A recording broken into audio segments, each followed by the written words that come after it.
industri kelapa sawit itu juga memberikan lapangan kerja sekitar 5,5 juta lapangan pekerjaan langsung itu terkoneksi dengan sawit, dan 17 juta lapangan kesempatan kerja ya itu secara langsung dan tidak langsung.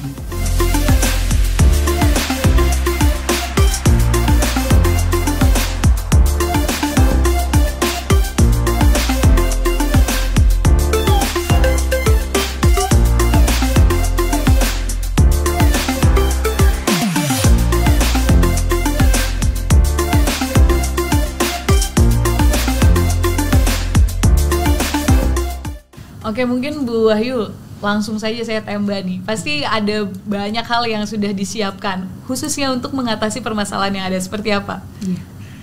Jadi kami menggandeng mitra, banyak mitra ya. Berharap banyak mitra dan yang sudah bergabung lagi gitu ya dengan program ini. Selain yang sudah saya sebutkan tadi adalah IDH. Makasih Bang Nasar. Sama-sama. Supportnya terhadap program Sawit Terampil. Dan ada juga Neste Oil yang bergabung juga di tahun ini. Nah, Pak Nasat, ini tentu jadi pertanyaan saya dan pastinya Sobat Antara. Kenapa akhirnya IDH ini tertarik untuk berperan aktif, ikut serta dalam program ini? Ya, tentunya kita melihat sebuah transformasi keberlanjutan ini memerlukan sebuah mitra strategis. Dan Sinarmas Agri ini salah satu mitra strategis karena mempunyai skala yang cukup besar dan juga memberikan daya transformasi rantai pasok yang dari petani hingga ke dalam downstream company. Dan tentunya dengan perhatian yang besar dari Sinarmas Agri terhadap petani swadaya, dan kolaborasi ini menjadi sangat strategis karena petani swadaya seperti kita ketahui dan dijelaskan oleh Bu Wahyu, banyak tantangan-tantangan yang memang banyak kaitannya dengan public service gitu, seperti legalitas, kemudian kapasitas, penyuluhan, dan pembiayaan. Dan kita melihat bahwa sebuah portfolio ini atau program ini bisa dialiansikan dengan prioritas-prioritas lainnya sehingga kebersamaan atau kemitraan ini bisa berjalan sehingga menghasilkan dampak dan tentunya bisa di scale up atau diperluas lagi dengan sistemik, jadi tidak satu proyek ke proyek lainnya. Kalau tadi sebenarnya Pak Nasat sudah menyebutkan banyak sekali manfaat dan dampak yang memang dirasakan IDH dari adanya kemitraan bersama Sinarmas Agribisnis and Food ini, khususnya dalam program Sawit Terampil ya Pak Nasat. Tapi mungkin boleh dijelaskan lebih dalam lagi terkait itu Pak, manfaat dan dampak dari pendekatan terhadap tujuan atau goals dari IDH sendiri seperti apa? Tentunya kita goals itu goals bersama ya, karena kita ada organisasi nirlaba gitu, dan manfaatnya tentunya bagaimana kita bisa membangun program yang sangat terintegrasi, di mana ada marketnya, ada rantai pasok, ada tata kelola, dan juga nanti setelah ini siap menjadi ada pembiayaan. Dan tentunya manfaat lainnya, program ini dengan mempunyai pondasi untuk bisa diperluas untuk skala yang lebih besar. Karena kalau tadi disampaikan Bu Wahyu misalkan target Sinarmas Agri itu 4.100, cuman kalau dilihat dari total petani swadaya semua kan jutaan, hampir 2,5 juta. Nah tentunya ini pilot ini bisa menjadi best practice dan lesson learn untuk diskalakan lebih besar mulai strategi dari tingkat kabupaten, provinsi, dan sampai nasional. Dan manfaat lainnya tentunya bagaimana dampak yang tersendiri bagi petani itu, di mana produksinya bisa bertambah, bisa cost saving, kemudian akan berdampak pada living income dan juga berdampak terhadap lingkungan, terutama bagaimana bisa menghasilkan rantai pasok yang bebas dari deforestasi. Nah ini Pak Nasat banyak sekali menyebutkan tentang dampak tadi, ada dampak yang dirasakan. Mungkin langsung ke Bu Wahyu terkait dampak positif atau manfaat-manfaatnya sendiri seperti apa sebenarnya yang dirasakan oleh petani? Ya. Untuk petani yang dirasakan tentunya adalah ada peningkatan pemahaman atau pengetahuan ya tentang praktek berkebun yang baik itu seperti apa, termasuk juga memahami sustainability ya, karena itu juga hal yang kita selalu tanamkan supaya praktek mereka tetap berkelanjutan gitu ya. Terus yang kedua adalah terbentuknya kelompok ya, kelembagaan gitu. Ada koperasi, ada kelompok tani gitu. Sedangkan untuk manfaat jangka panjang tentunya peningkatan produktivitas ya, karena kalau produktivitas itu tidak bisa instan, sekarang mupuk besok langsung ada hasil gitu ya yang signifikan gitu. Itu dalam jangka panjang. Terus yang kedua, dengan adanya kelembagaan yang kuat, maka akan meningkatkan daya tawar petani ya terhadap perusahaan, termasuk juga daya tawar dari sisi komersial ya. Dan manfaat lainnya adalah petani siap untuk sertifikasi, karena sertifikasi sendiri juga memberikan manfaat yang signifikan untuk juga untuk petani. Ya. Wah, ini kalau udah bahas sertifikasi sebenarnya agak deg-degan ya. Ini apalagi dikasih petani ayo kita sertifikasi. Kadang petani pasti akan ada yang ini penting gak sih sebenarnya sertifikasi? Tapi memang sepenting apa Bu sertifikasi ini untuk petani tersebut? Ya, sertifikasi ISPO itu mandatory seperti saya sampaikan tadi ya. Jadi wajib bagi petani. Menjadi penting karena sebenarnya sertifikasi itu kan berisi guideline ya, atau prinsip, kriteria, indikator untuk melakukan praktek perkebunan yang berkelanjutan. Jadi ini sangat penting juga bagi petani ya, supaya praktek-praktek mereka dalam berkebun sawit itu bisa berkelanjutan gitu. Jadi ada beberapa prinsip yang harus diikuti. Misalnya dari sisi mereka harus comply terhadap legalitas, juga terhadap aturan-aturan lingkungan misalnya, sosial juga, itu juga harus dipenuhi oleh petani. Termasuk juga dengan mereka mengikuti guidance yang dilakukan, yang ini oleh standar sertifikasi tadi, ISPO tadi, produktivitas otomatis nanti akan meningkat juga. Dan petani bisa lebih sejahtera. Gitu. Goalsnya tetap petani sejahtera ya. Tapi kalau untuk jenis sertifikasi itu sebenarnya ada banyakkah Bu, atau ada ISPO aja tadi Ibu sempat mention, atau kalau saya biasanya wartawan ada banyak. Nah, kalau petani seperti apa Bu? Iya. Di sawit sertifikasi ISPO tadi ya, itu mandatory Indonesia. Ada juga RSPO. RSPO bagi pekebun swadaya juga ada ya. Ini yang skalanya lebih internasional ya, multi pihak dalam menyusun standar sertifikasinya. Tapi apakah semua petani mendapatkan sertifikasi ISPO dan RSPO Bu? Atau hanya salah satu atau bagaimana? Dari yang program kita tidak semuanya gitu, karena memang untuk menuju ke sertifikasi juga perlu proses ya. Tidak semua petani tertarik.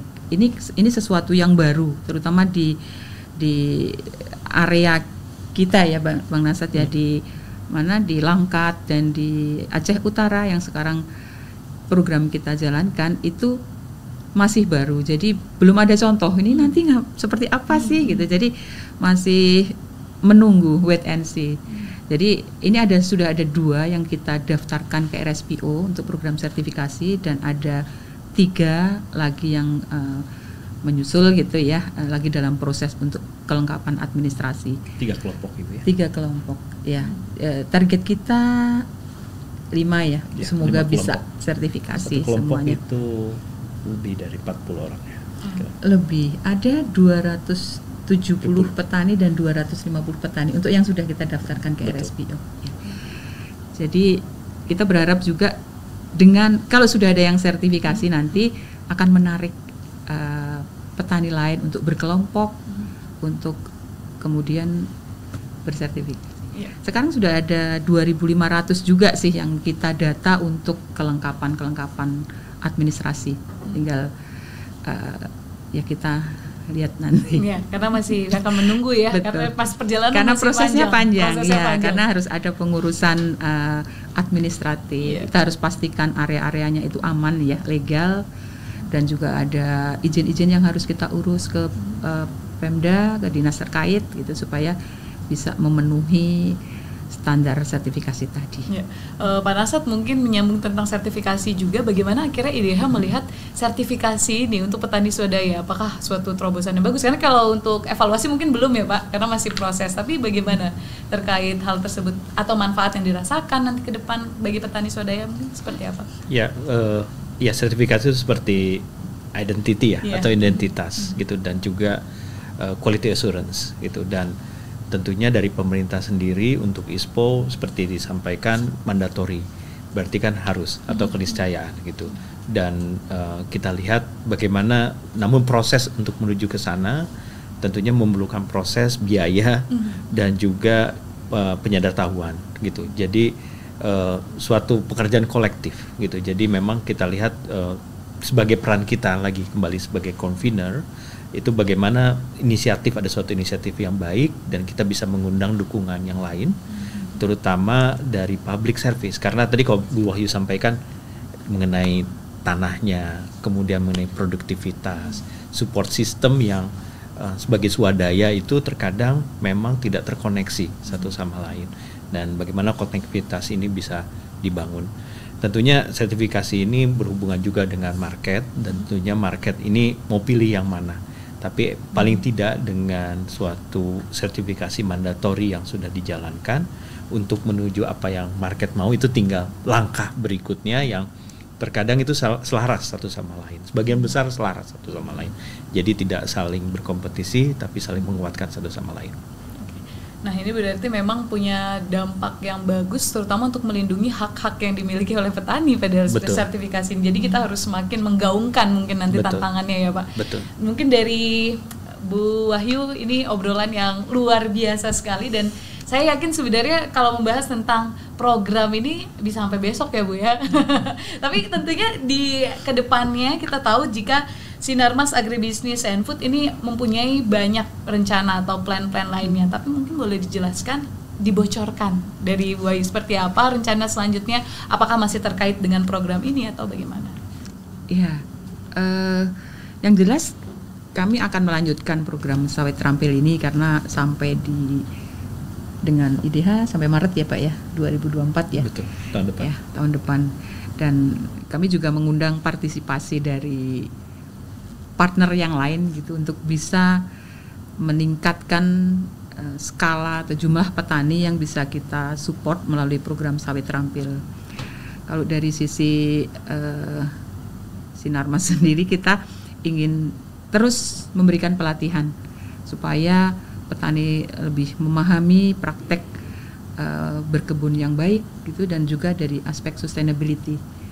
Mungkin itu sih, kita ingin mendorong petani untuk selalu belajar gitu ya, belajar karena praktek-praktek berkebun itu juga mengalami perubahan ya, peningkatan gitu, yang kami kan ada riset ya, jadi kita ingin sampaikan, kita ingin tularkan apa yang kami dapatkan dari hasil penelitian kami ini kepada petani-petani sehingga produktivitasnya nanti semakin bagus ya. Pak Nasat, sebagai penutup, tambahan singkat dari Pak Nasat tentunya terkait langkah ke depan yang bisa dilakukan untuk memajukan inklusi petani swadaya dalam sektor kelapa sawit yang berkelanjutan, seperti apa? Mungkin yang telah kita diskusikan ya, seperti kemitraan publik dan swasta itu menjadi suatu hal yang penting untuk bisa mengejar skala dan target yang ada gitu. Jika tidak, memang pertumbuhannya tuh nanti yang keberlanjutan ini hanya sangat linier, dan kita perlu suatu pertumbuhan yang eksponensial gitu. Dan yang kedua tentunya komitmen terus menerus gitu, dan tentunya segala komitmen ini ujungnya keberlanjutannya 2030 menjadi suatu penentu. Jadi 6 tahun ini bagaimana kita bisa membangun sistem kemitraan yang efisien dan tentunya efektif untuk dijalankan di lapangan, dan tentunya faktor bagaimana proses capacity building atau kapasitas dari petani swadaya ini bisa meningkat step by step dan terukur, dan terkadang memang perlu suatu lecutan ya Mbak, karena seperti sertifikat vaksin pun tidak akan secara luas jika memang Tidak ada lucutan, betul. tidak bisa naik pesawat atau bisa naik. Nah, ini tentunya nanti kita bisa bagaimana kemitraan ini juga bisa membangun hal-hal terus. Ya bukan hal tersebut, tapi menciptakan faktor pendukung seperti itu. Menciptakan faktor pendukung. Dan Sobat Antara, itulah obrolan yang menarik bersama Pak Nasat dan juga Ibu Wahyu. Semoga ini bisa memberikan perspektif baru untuk kita. Dimana tadi setelah Opi catat, ini ada beberapa nih perspektif yang bisa diambil, yakni terkait tentang bagaimana petani swadaya memainkan peranan penting dalam industri minyak sawit. Lalu juga bagaimana sektor swasta, yakni Sinarmas Agribisnis and Food, bekerja sama dengan organisasi non-profit ada IDH untuk mempercepat program peningkatan keterampilan bagi petani swadaya. Jangan lupa Sobat Antara untuk menyaksikan episode lainnya yang tentu saja akan memberikan pemahaman baru dan menarik untuk disaksikan. Bisa langsung ke antaranews.com, ada YouTube juga, Spotify, dan di Noise. Sampai jumpa di episode menarik lainnya. Bye!